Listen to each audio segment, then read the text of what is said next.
और रह करके अपने क्षण को, अपने जीवन को सफल करो। यहाँ आकर आपने अगर 5 बजे की प्रार्थना की, स्वामी जी महाराज का वो स्थान जहाँ वर्षों तक उन्होंने उस स्टेज से उस स्थान पर बैठ करके अमृत वाणी गंगा जी कैसे हमारे तन को पवित्र करती है, वैसे महाराज से की वाणी मन को, आत्मा को पवित्र करती है। और चूंकि आत्मा को महाराज जी ने बताया ये नित्य शुद्ध बुद्ध चैतन्य और क्या है, मुक्त है। आप और हम सभी मुक्त हैं। ये बात किसने बताई? आपकी हमारी खोज नहीं है, आपको सभी खोज है कि आत्मा नित्य शुद्ध है, बुद्ध है, चैतन्य है और आनंद स्वरूप है। इसलिए उस आनंद को बाहर खोज रहे हैं तो हमारी भूल है। और क्या बताया कि आप जीवन मुक्त हो। हरी सभा पे बड़े बड़े अच्छे अच्छे लोग और सामान्य व्यक्ति हम लोग जैसे बैठे, उनके बीच में महाराज जी कह रहे हैं आप सभी जीवन मुक्त हो। कैसे हैं? हमें तो कहीं नहीं चलता और जीवन मुक्ति के कोई लक्षण भी नहीं दिख रहे। उन्हें लक्षण देखने की दरकार नहीं है। मैं कहता हूं कि आप भगवान के ही अंश हो। आप पुत्र पुत्री किसके हो? परमात्मा के। बोले कैसे माने? तो बोले बताओ, तुम्हारे माता पिता ने संकल्प किया कि ऐसा पुत्र पैदा हो? उनका संकल्प तो ऐसा हो नहीं सकता। तो इसलिए ये संकल्प उस परम पिता का है कि इस घर में कैसे माता पिता के यहाँ तुम्हारा जन्म होगा, कैसे लालन पालन होगा, कैसे तुमको धर्म पत्नी मिलेगी, कैसे तुम्हारे पुत्र होंगे, कैसे तुम्हारी सृष्टि चलेगी और कैसे तुम वापस लौट के आओगे। तो ये निर्णय किसका है? तो ये निर्णय है वो परमात्मा का है और किसी दूसरे का नहीं। तो मानना पड़ेगा कि भगवान की रचना में, भगवान के संकल्प में हम सभी इस धरती पर आए हैं। लेकिन साथ साथ में भगवान ने ये भी संकल्प किया कि कितने दिन कैसे रह करके और कैसे कैसे संग में रहोगे, कैसे महापुरुष जीवन में मिल जाएंगे। तो देखिए भारतवर्ष में सनातन वैदिक धर्म में पैदा होना, अच्छे माता पिता मिले तभी तो आप और हम यहाँ आए हैं। और यहाँ आने के बाद शेठ जी भाई जी स्वामी जी की वाणी स्वतः सुनने को मिल रही है। कल हमारा सत्संग सत्र समापन हुआ। आज से शेठ जी भाई जी स्वामी जी की मुँह के वचन सुनने को मिलेंगे, रामायण का पाठ मिलेगा, 5 बजे की प्रार्थना मिलेगी। इसलिए ये सारी चीजें उपलब्ध है। और सायंकालीन कार्यक्रम में आप जहाँ बैठे हैं उसी स्थान पर या वर्षा न होने पर कभी बाहर। ये क्या है? बोलिए केवल कृपा माननी चाहिए कि अब भगवान ने निश्चय कर लिया कि ये जीव अगर थोड़ा सा सन्मुख हो जाए, हम और आप क्या है, बोले हमारा चेहरा संसार की तरफ है। इतने बड़े हो गए लेकिन अभी तक हमें संसार प्रिय लगता है, संसार की बातें सच्ची दिखती है और संसार के शुद्ध भोगों में मन जाता है और नींद अच्छी लगती है। तो कहे कि देखो ये सारी चीजें कोई बात नहीं, तुमको कैसी भी लगे, लेकिन एक बात ध्यान रखो, मैं जो कह रहा हूं कि तुम सारे सब कुछ मान्यताओं को मानते हुए एक मान्यता और मान लो। बोलो वो क्या माने? कि मैं केवल शुद्ध बुद्ध नित्य चैतन्य परमात्मा का ही हूं और केवल परमात्मा मेरे हैं।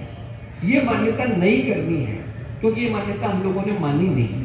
और किसी को संत मिल जाए और वो उनकी बात पर विश्वास करके ये मान ले, तो इसको कहते हैं भगवान के सन्मुख होना। हम संसार के सन्मुख थे, बोले चलो तुमने जो कुछ कर लिया किया, अब तुम थोड़ा सा अपना मुंह घुमा लो, घुमा के भगवान की तरफ करके हाथ उठा के कह दो एक बार, पूरे जीवन में एक बार। लेकिन आपने तो कई बार कह दिया, स्वामी जी ने कई बार कहला दिया, और उसके पहले भी आपने बचपन में कहा होगा, त्वमेव माता च पिता त्वमेव, त्वमेव बंधुश्च सखा त्वमेव, त्वमेव विद्या द्रविणम त्वमेव, त्वमेव सर्वम मम देव देवा। बताइए हम सब में जितने बैठे हैं ये प्रार्थना बचपन से लेकर अब तक कितनी बार की है? बोला अनेकों बार की है। जान के की, अनजान में की, इसका मतलब समझा कि नहीं समझा कोई मतलब नहीं है, लेकिन आपने कर ली ना।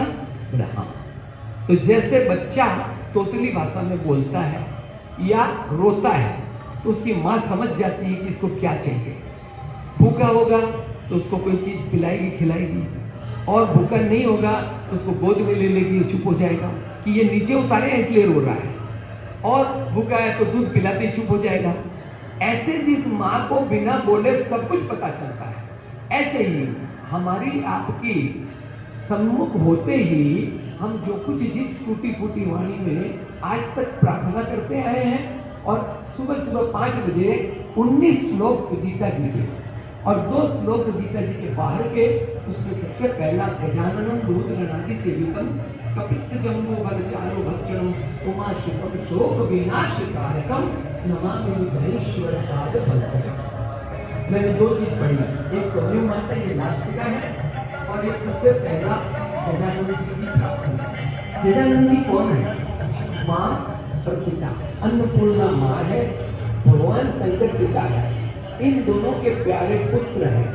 उन गजानन जी की प्रार्थना सुबह प्रातः काल जो मनुष्य नियमित करते हैं, उनके जीवन से शोक रवाना हो जाता है, विघ्न रवाना हो जाते हैं, और मंगल ही मंगल उसके जीवन में होता है। तो दवा बता दी, वैद्य कौन है? बोले सत्य स्वामी जी वैद्य है।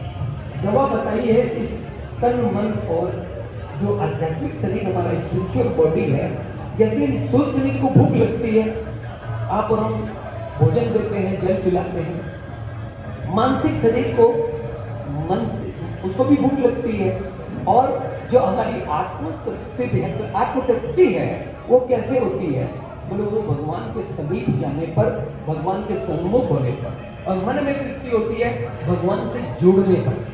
मन जब भगवान का चिंतन करता है, रामचरितमानस पढ़ता है, राम जी या भागवत की कथा का श्रवण करता है, तो उसका मन भगवान की ओर लग जाता है, और भगवान में मन लगते ही भगवान आकर के बैठ जाते हैं। आपने सुना होगा, जो भागवत कथा करते हैं और जो यजमान करवाता है, उसके लिए सुखदेव जी ने लिखा है, जिस दिन जिस यजमान के मन में ये बात आती है कि मुझे भागवत कथा करवानी है, उसी दिन भगवान आकर उसके हृदय में बैठ जाते हैं। और जिस ब्राह्मण के द्वारा, जिस शास्त्री आचार्य पंडित महंत के द्वारा कथा करवानी है, उसका वर्णन करता है जिस दिन के महाराज हम अनुष्ठान मेरे को इस मुहूर्त में करना है, भागवत कथा मेरे पिता के लिए, अपने भाई के लिए करनी है।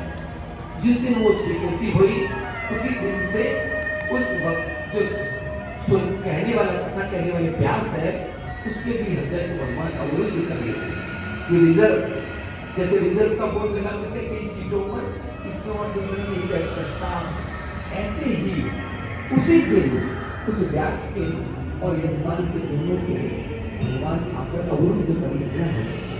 तो अगर हम लोग ये 2 श्लोक गजानंद की प्रार्थना और त्वमेव माता की प्रार्थना के बीच 19 श्लोकों में अर्जुन ने केवल भगवान के साथ जो वार्तालाप किया कि मेरे को आप अपना विशिष्ट रूप दिखाइए, मैं देखना चाहता हूँ आप कैसे हो, क्या हो, आप क्या करना चाहते हो।